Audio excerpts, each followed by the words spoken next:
uyu mugore wansanze muri office ari kumwe n'undi mugore wamweretse impuhwe cyane. Bavanye India kwa muganga, niwe umuba hafi umukorera amapotaje.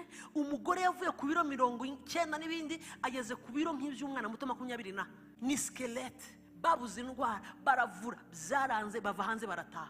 Kumbe igicaniro kirimo kiragwaza uyu mugore kiri muri uyu mushuti we.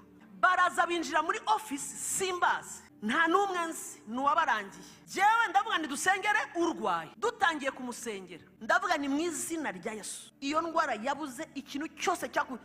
Ngiye kubona mbona undi ruhande ni ugiye mu birere. Sobanurira ikibaye. Uraha nagiye kumva numva imigeri hejuru mu kirere.